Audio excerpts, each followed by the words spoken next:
തന്റെ രക്തത്തിന് വേണ്ടി ചിലർ ദാഹിക്കുന്നു എന്നാണ് മാണി അല്പം മുമ്പ് വാർത്താ സമ്മേളനം നടത്തി പറഞ്ഞത്. അതിൽ മാണിക്ക് ശേഷം മന്ത്രി കെ ബാബുവിനെ ലക്ഷ്യമിട്ട് ബിജു രമേശ് നീങ്ങുന്നു.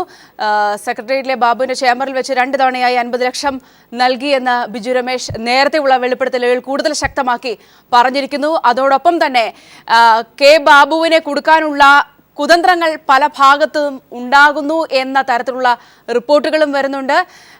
നേരത്തെ മാണി സൂചിപ്പിച്ചതുപോലെ തന്നെ പല ഘട്ടങ്ങളിലും ഭയപ്പെട്ടിരുന്നത് പോലെ തന്നെ പുറത്തേക്ക് പോവുകയാണെങ്കിൽ താൻ മാത്രമാകില്ല പുറത്തു പോവുക എന്നതിൻ്റെ ഒരു പക്ഷേ ആദ്യ വെടിപൊട്ടിക്കലായി തന്നെ വേണം ഇതിനെ കണക്കാക്കാൻ. UDF ശിഥിലമാകുമെന്ന കാര്യത്തിൽ യാതൊരു സംശയവും വേണ്ട. ഇത് ഒരു തുടക്കം മാത്രമാണ്. കൗണ്ട് ഡൗൺ സ്റ്റാർട്ട് ചെയ്തേ ഉള്ളൂ. കൗണ്ട് ഡൗണിൻ്റെ തുടക്കമാണ് ഇന്നലെ യഥാർത്ഥത്തിൽ വൈകുന്നേരം പ്രശാന്തിയിൽ വെച്ച് വാടിക്കരിഞ്ഞ മുഖഭാവത്തോടു കൂടി അധികായനായ ശ്രീ KM മാണിക്ക് തൻ്റെ രാജി കത്ത് മെസ്സഞ്ചറുടെ കയ്യിൽ വേദനയോടെ കൊടുത്തേക്കേണ്ടി വന്നത്. എത്രയോ കാലമായി കേരളം ഇത് സഹിക്കുന്നു. ഇവിടെ പ്രശ്നം രാഷ്ട്രീയമല്ല. ഇവിടെ ജനാധിപത്യത്തിൻ്റെ നിലനിൽപ്പും ജനങ്ങൾക്ക് ജനാധിപത്യത്തിലുള്ള വിശ്വാസത്തിൻ്റെയും കൂടി പ്രശ്നമാണ്.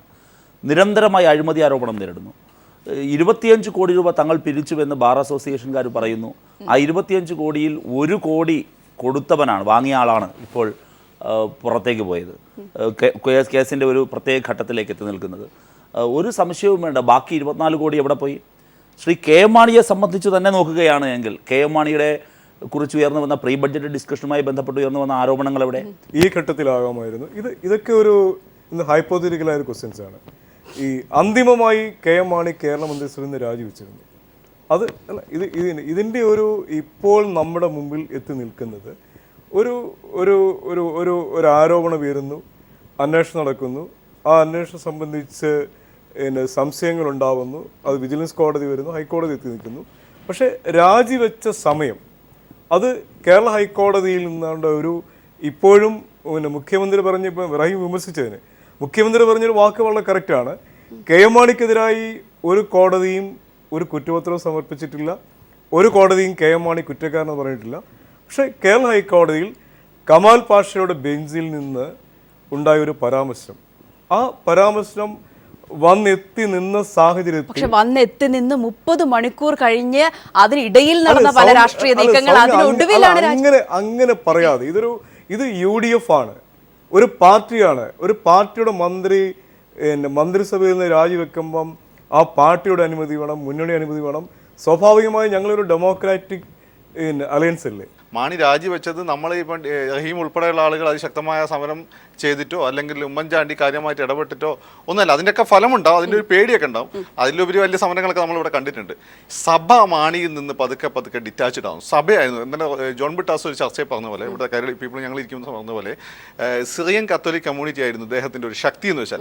ആ സഭ പതുക്കെ ഇദ്ദേഹത്തിന് ഡിറ്റാച്ച്ഡ് ആവുകയാണ്. ഞാൻ മനസ്സിലാക്കിയത് ഇപ്പോൾ ചങ്ങനാശ്ശേരി ആർച്ച് ബിഷപ്പ് മാത്രമാണ്, വേറൊരു ബിഷപ്പും കൂടിയാണ് ഔട്ട്റൈറ്റ് ആയിട്ട് ഇദ്ദേഹം സപ്പോർട്ട് ചെയ്യുന്നത്. പാലാ ബിഷപ്പാണെങ്കിലും കാഞ്ഞിരപ്പള്ളി ബിഷപ്പാണ്, ഇവരൊക്കെ ഇദ്ദേഹത്തിനെതിരാണ്. ഇപ്പോൾ റഹീമിൻ്റെ പാർട്ടി പോലെ അല്ലെങ്കിൽ ഒന്നും അല്ല ഈ കേരള കോൺഗ്രസിൻ്റെ അവസ്ഥ.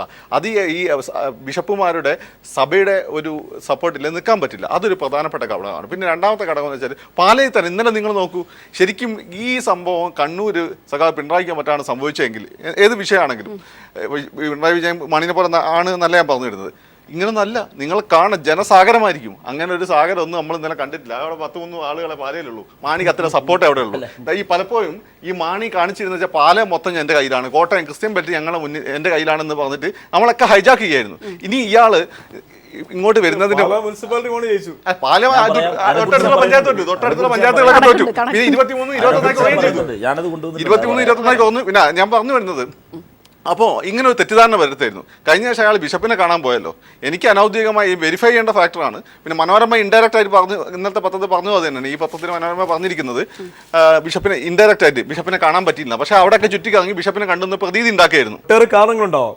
പക്ഷെ അതിന് ഇവിടെ റഹീം കാണുന്ന കാരണങ്ങളല്ല, അല്ലെങ്കിൽ സൗമ്യ സൂചിപ്പിച്ച കാരണങ്ങളല്ല, അല്ലെങ്കിൽ മാണി സാർ പറയാൻ ഉദ്ദേശിച്ച കാര്യം ഇതാണ്, അല്ലെങ്കിൽ മാണി സാറിൻ്റെ മനസ്സുള്ള കാര്യം ഇതാണെന്ന് പറഞ്ഞ് അങ്ങനെ ഒരു കൺക്ലൂഷനിൽ നമ്മൾ എത്തേണ്ട കാര്യമില്ല. ഇത് അവർ ആദ്യമേ പറഞ്ഞതാണ്. ഈ ഒരു ആരോപണം ഉന്നയിക്കപ്പെട്ട് തന്നെ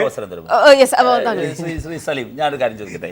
താങ്കൾ ആദ്യം ഈ ചർച്ചയിൽ ഉദ്ധരിച്ചു തുടങ്ങിയ ശ്രീ PC ജോർജിനെയാണ്. PC ജോർജ് മുൻപൊരിക്കലും ഇന്നലെ ഞാനൊന്ന് പറയട്ടെ, ഇന്നലെ വാർത്താ സമ്മേളനത്തിലും പറഞ്ഞൊരു കാര്യമുണ്ട്. ഈ ഗൂഢാലോചന ഞാൻ ചേർത്ത് വായിക്കുകയാണ്.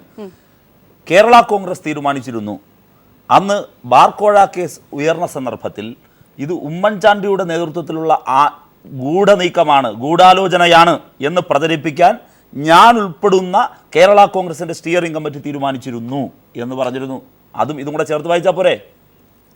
അല്ല, PC ജോർജ് പറഞ്ഞ ഒരു വേദവാക്യമായിട്ടൊന്നും അപ്പൊ ആദ്യം താങ്കൾ താങ്കളുടെ